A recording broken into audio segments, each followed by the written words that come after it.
Hi, I'm Warwick Fairfax, the founder of Crucible Leadership, and I'm also the author of Crucible Leadership, Embrace Your Trials to Lead a Life of Significance. On today's episode, we're going to learn what it's like to grow up in the real-life version of Succession, a family media dynasty. We're also going to learn how it's possible to have an Oxford degree, Harvard Business School degree, and Wall Street background, and still make cataclysmically dumb decisions. And finally, we're going to learn how do you bounce back from a $2.25 billion takeover of a 150-year-old family media dynasty. Stay tuned, and we'll have a good discussion. Welcome back to part two of our delicious conversation with Warwick Fairfax. Warwick Fairfax is the founder of Crucible Leadership. He's the host of Beyond the Crucible podcast and author of the bestselling Beyond the Crucible, Embrace Your Trials to Lead a Life of Significance. We were talking about in part one how Warwick had grown up in a family dynasty that was 150 years old in the media world, newspaper world, and that the pressures of what it's like to grow up inside of that gilded cage, and that he was the good boy who did all the things he was supposed to do.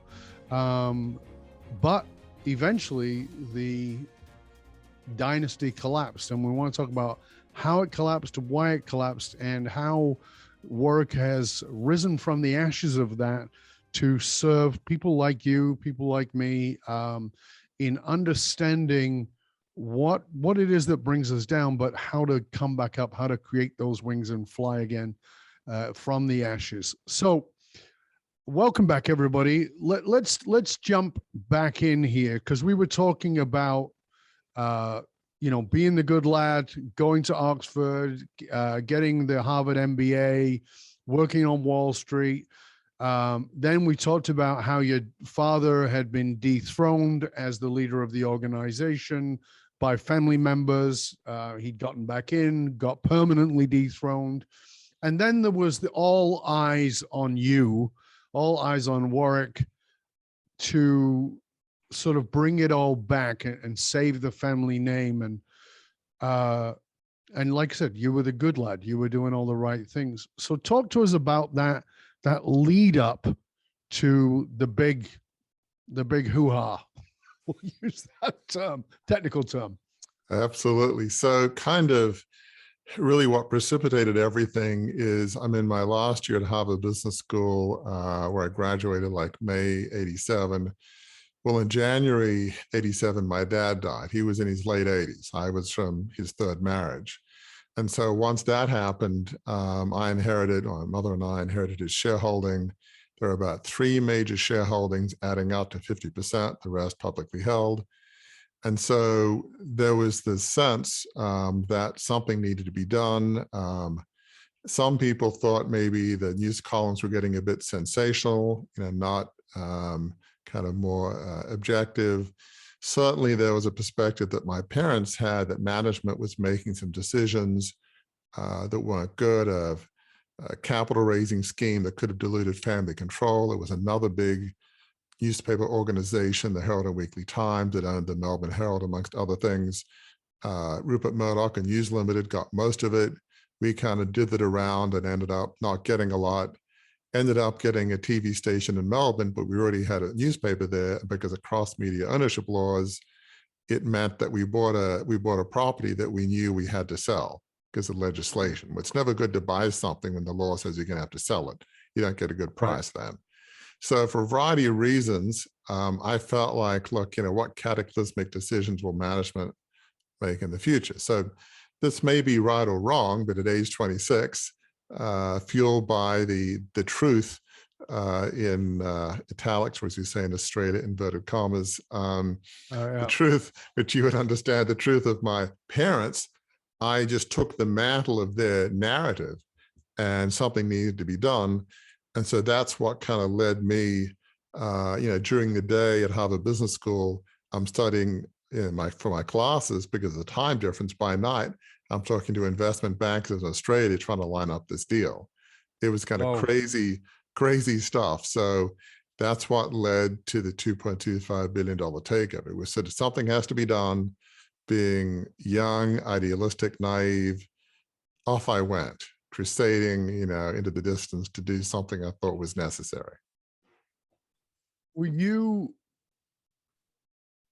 again, you were the good boy. Do you feel like that? Because, even the way you describe it, you took on the mantle, but it was mom and dad's narrative. It wasn't, Right. I mean, you were a smart guy. You'd been educated at the best places you could be educated at. Do you think you ignored things? Do you think you ignored a lot of what was going on, and just because mom and dad said it's this, you went that way? Oh yeah, just to give you an idea. I mean, I talk about in the book Crucible Leadership about some of my, I'm very honest about my mistakes. And so there were many, more broadly speaking, not living my own life, which I'm sure we'll get into, but more narrowly, in some subconscious way, was part of this motivated by what had been done to my dad by other family members, not consciously, subconsciously, possibly, maybe even probably. But, I made assumptions like, I wanted management change and I'd work in the marketing department somewhere. I didn't care about the title. Everybody could keep their titles. But for a 26-year-old to say to other members of the family, okay, I want control to change management, but you can have your titles. It's like, what rational person would stay in a privatized company controlled by a 26-year-old? Nobody. Oh, that was a key assumption. Well, once they sold out, and then we had the October 87 stock market crash that hurt our asset sales. By the end of 87, we had an unsustainable level of debt. And so if you had a degree of common sense, those things were knowable. And so, I mean, just to put a fine point on it was almost, I won't say informed stupidity, but, I consulted with a couple different advisors. It sounds almost biblical, actually. So one was a very prestigious merchant banking firm, which is Australian English speak for investment banking in the US. And they said, Warwick, here, one of the things I was concerned about is corporate takeovers, because it was the year of it was the 80s. You had Robert Holmes at court, Kerry Packer, Alan Bond, a whole bunch of people that would be familiar for Australians or maybe even UK folks of a certain vintage. Definitely for me. So that's all fine, but they said, well, if somebody does a takeover, act to then unite the family, but the numbers don't add up, don't do it, it makes no sense. Well, that wasn't what I wanted to hear. So then I proceeded to go with the advisors who were advisors to some of the biggest corporate raiders in the 80s. They had a track record of success, but they weren't your typical blue chip merchant bank. Their philosophy, let's just say, was a little different. And say, you want to do a takeover? No problem. We'll tell you how to do it. Now, whether it's sustainable in the long term, I think was probably a different question. But could they make it, quote unquote, succeed? Sure. And so they lined up financing and off we went. So, I had a Harvard MBA, and even now I look back and think, how can I have made such cataclysmically naive assumptions? Family members would stay at a privatized company. The answer, which is really when you've got a lot of emotions involved, and it's your dad, and he died a few months ago, and this idealistic, you just make these, your emotions can cloud your judgment, and even a smart person can make monumentally cataclysmically dumb assumptions given the right mix of emotions and naivety, and not listening to people that have have best of intentions, but they don't tell you what you want to hear, so you ignore them. And you go with the people that tell you what you want to hear. It's a classic narrative, and I live that classic narrative. But that's part of the challenge, that I see not only in multi-generational family business, but in leadership is, one of the things when I'm consulting with leaders, and I'll say, okay, so who have you asked, whatever the challenge is, and they'll tell me, and I'll say, why would they tell you the truth? And they go, this is a trusted person, blah, blah, blah. And I go, no, you don't understand.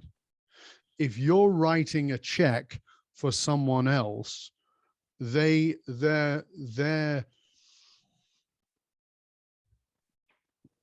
propensity is towards telling you what you want because they want to get a check. And they may be very decent human beings. I'm not saying they're bad people, but that's still the way it goes. Getting the truth is extraordinarily rare, particularly when you have a lot of power and a lot of money. And this is why I understand, because I work privately with a lot of these people who are massively wealthy, and they say, I just don't know who the hell I can trust. I don't know, I'm dating this person. I don't know if they like me or they like my money or like my power. I don't know if my kid would even hang around if we didn't have any money. I mean, all these things are going on, and there you are, 26, a buck, shining bright, and you don't want. I mean, any 26-year-old thinks they know everything anyway. Right. And then on top of that, you can afford to pay people who will validate your opinion. It's my point here to everybody is I don't care whether you're 26 or you're 56, you have bias. That's just the nature of human beings. You have bias. Your greatest job is to get beyond your bias. Your most difficult job is to breach your own bias. And how do you do that? You have to have people who will tell you the truth. And those people can't be your employees. In fact, people pay me a lot of money to tell them the truth. And the reason they pay me a lot of money is because the people they pay less money to won't tell them the truth. Right? So it's that piece. And I can't even imagine what that was like for you. I can remember being 26 years old and having a giant ego, of course. Right. Of course, that's part of that path. But then you bring the whole thing down. The whole thing comes collapsing. It's, almost $2.5 billion goes down the toilet. The whole thing goes away. You've lost the family business, that narrative your mom and dad gave you, and this being the crusader and the savior of the family name. Dad's gone now. Like, tell us what that was like, because I can't possibly imagine the level of pressure and devastation of being the Don Quixote of the moment. You realize you've been fencing windmills. Yeah, that's a good analogy. Yeah, it was tough. I mean, my wife's American. Funnily enough, I never really dated Australian girls because I was too paranoid that they would just want to go out with me just because of my money. So that tells you something. But exactly. Fortunately, my wife from the Midwest in the US knew nothing about Fairfax media, which I thought was great. Could care less. But so anyway, we moved to the US in early 90s. But it was devastating because I felt like I'd let my dad down, my parents, my ancestors, 4,000 plus employees. I mean, they didn't lose their jobs per se, but there was a lot of instability. Who's going to own us now? It won't be the Fairfax family. How will they treat us? What will the newspaper columns be like? Well, all these questions. And then while other members of my family that sold into the takeover probably got hundreds of millions of each at the peak of the market, great, but they had some understandably ill feelings. Why did Warwick do all this? Couldn't he have talked to us? So just this sense I let my ancestors down, parents down. And there was also a deeper soul component is the founder of the media company was a person of great faith. I grew up in the Anglican church in Sydney, went to an evangelical Anglican church at Oxford, so faith became important to me. And so in some strange narrative, I felt like, gosh, maybe there's some divine plan here because I'm a person of faith. I want to make sure people are treated well. So when you feel like you've sort of let some divine plan, God down, whatever your spiritual framework, that cuts to the core of who you are as an individual. And obviously, if God had wanted it to happen, from my perspective, it would have happened. But about age 30, I'm just thinking, I let my ancestors down, my parents down, of course, instability in the company. So yeah, the 90s were tough. They were wilderness years. So often I'd be saying to myself, gosh, how could I have been so dumb? How could I have been so dumb? And kind of final factor I want to add is, I grew up with about as much money and privileges as possible. As a family, as I mentioned before, we were very well respected. but money has never been that important to me. So yes, notionally, I lost a couple billion or whatever it was. We weren't on the streets. We were okay. I'm not somebody that needs Ferraris, what have you. So the money, the losing the money wasn't the biggest thing. It was just more the loss of self-respect, letting other people down, and feeling like, well, who am I? What do I do now? I never asked myself, who am I? Certainly the idea of what do I want to do in life was an irrelevant, almost self-centered question. It's all about doing your duty and fulfilling others' expectations. My wants and needs are irrelevant. So yeah, it was soul crushing on many levels. Well, I can certainly imagine that there's a deep, dark depression there. And I would imagine an enormous amount of fear around moving forward in any direction. So what was the turning point for you, Warwick, where it began to shift around and into having your life versus the life you'd been given or you'd taken on the mantle of? It was a slow process, and I certainly don't sugarcoat this. Turning around that kind of devastation, any devastation, doesn't happen overnight. There's grief, there's pain, but it was a few steps. You know, when you go through a crisis, you can either abandon your beliefs or dig down deeper. There's no middle path.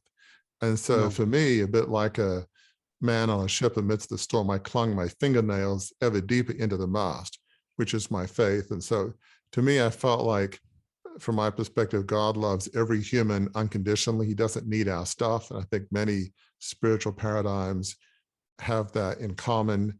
He just loves us because of who we are. And if he'd wanted it to happen, it would have. So this sense of that unconditional love from a loving God helped. Having a wife who loved me unconditionally. We've been married over 30 years, and she's a good person, good values, but you know, money wasn't her motivator. We had young kids then. They didn't know me as, you know, media mogul. They just knew me as dad. So that was very helpful. I began to find things that I could do and not screw up. And, you know, it was tough to get a job as an ex-media mogul. So, you know, some people kind of gross Let's up. look at your resume. Oh, yeah. You ran a multi-billion-dollar okay. And then you sank it. Oh no, I think you're either overqualified or we don't want you. Yeah, so I actually even sort of dumbed down my resume a bit, which didn't seem that bad at the moment, but I was kind of desperate. And this was pre-internet in the 90s. So I got a job at an aviation services company in Maryland where I live, doing financial and business analysis. I got some good performance appraisals because I worked hard and was analytical.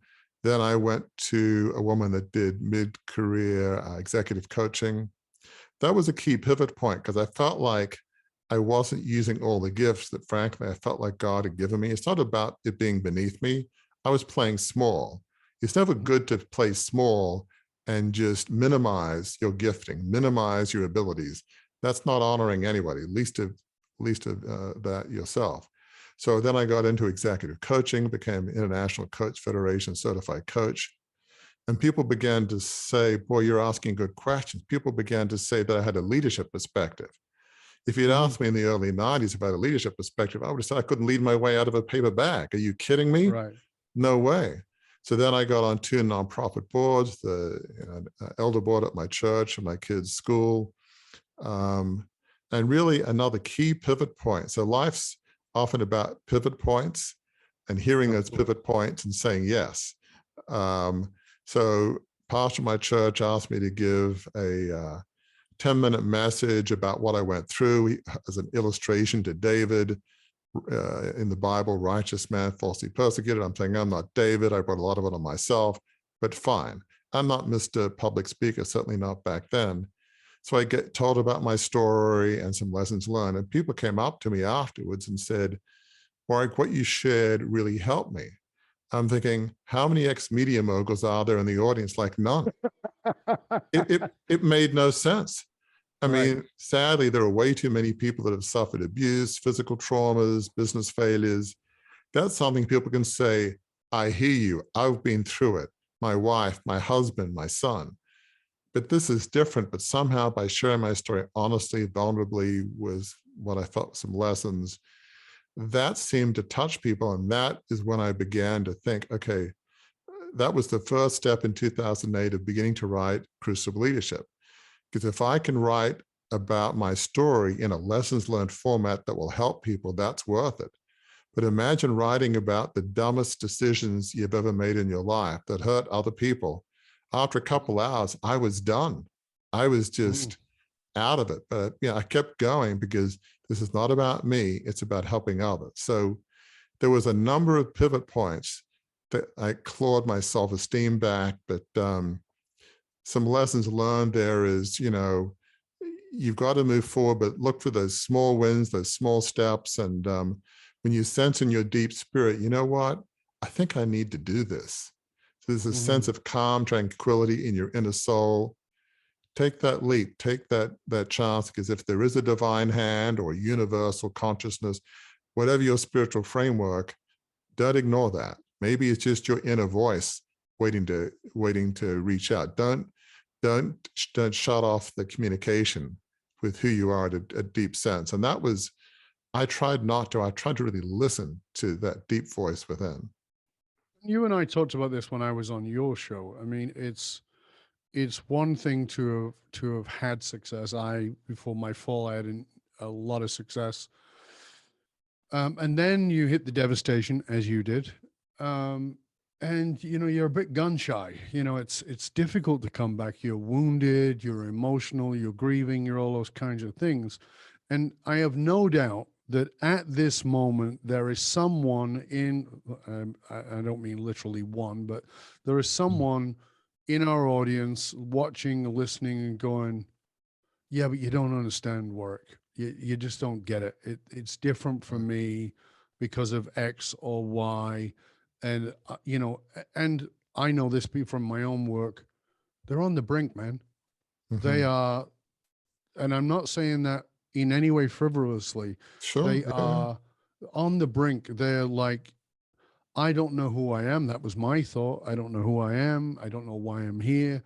My life doesn't have any meaning. I've let down my family. I've shamed God's plan for me, or whatever it might be that person is doing.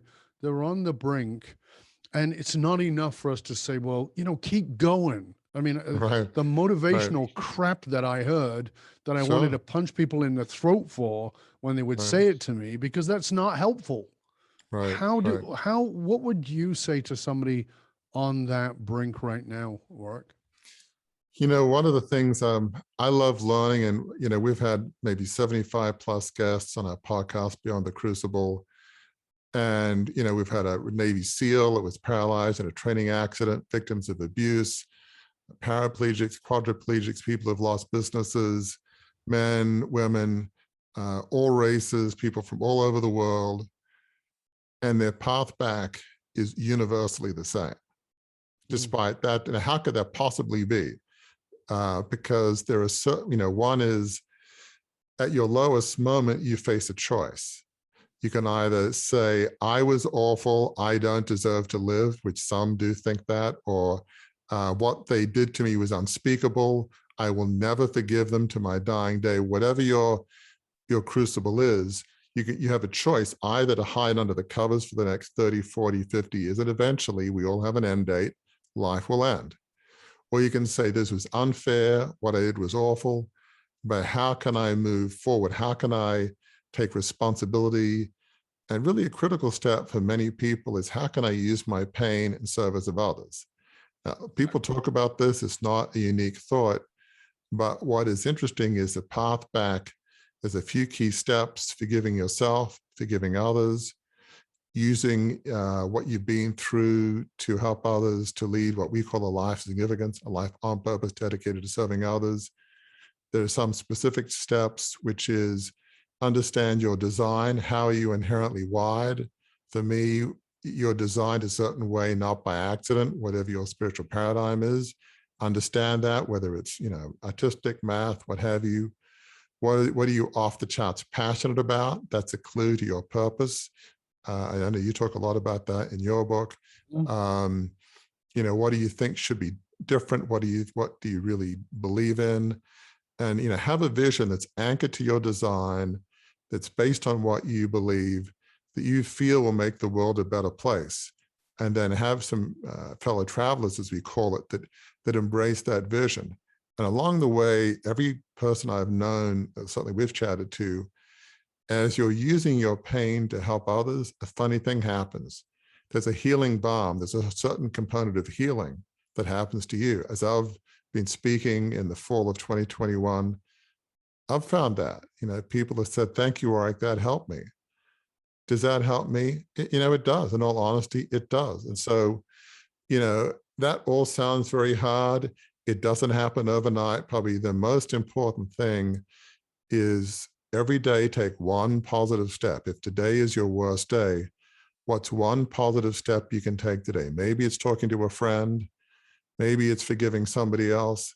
Maybe it's trying to take a minute baby step in forgiving yourself. It's one positive step, but that might seem like such a small step that, what's the point?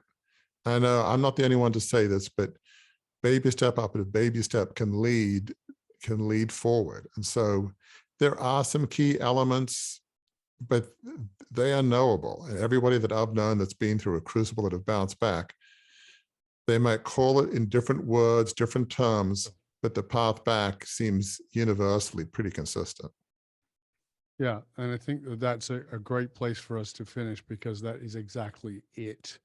And I do encourage you to get Warwick's book. Again, as I said, we'll make sure that we post the links to it on the show notes. But the thing is to understand it is this moment of feeling absolutely alone that is the lie. I tell people this all the time. That's the biggest lie you tell yourself. It's, you tell yourself you're a piece of crap. You tell yourself you're a loser. Yeah, okay, fine. But that's not the biggest lie. The biggest lie is that you're alone. Yeah, but I've hurt so many people. Nobody wants to. No, there are so many people who are going through something similar, not the same, something similar to you, emotionally very similar to you. And all I say, this is my guidance. Go out on the street and find one. Go out on the street and find one. I sat down, and still to this day do, sit down next to a homeless person, give them a cup of coffee, and sit and chat. Don't do a selfie or some other nonsense, but to sit and go, hey, what's your name? Oh, my name's John. How come you're out on the street, mate? What's going on? Well, I had leukemia. This is a guy who was outside my office. I sat and spoke with him. And you know what? When I would pull up my car, he would take money out of his hat if my meter ran out, and he would feed my meter. I knew John. I knew his name. I knew everything about him.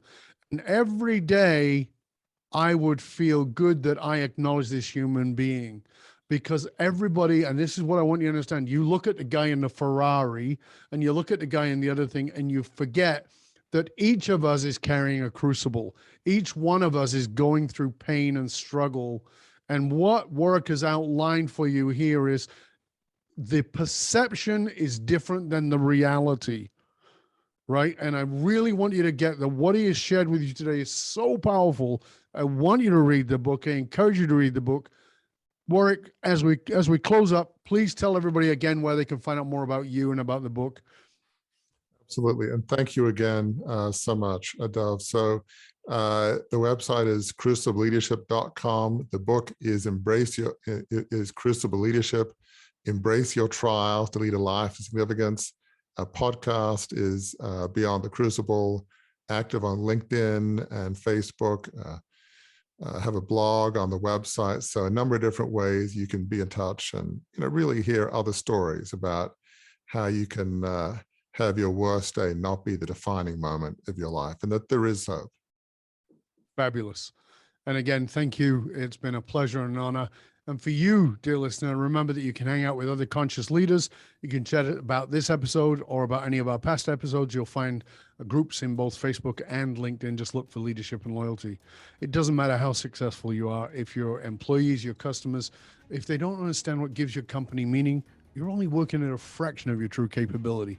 To find out how you can hire me, Dov Baron, as a speaker or leadership strategist for yourself or for your organization, simply go to dovbaron.com, DOVBARON.com, because unified actualized meaning is the one single monolithic difference between mediocrity and greatness for all individuals and companies.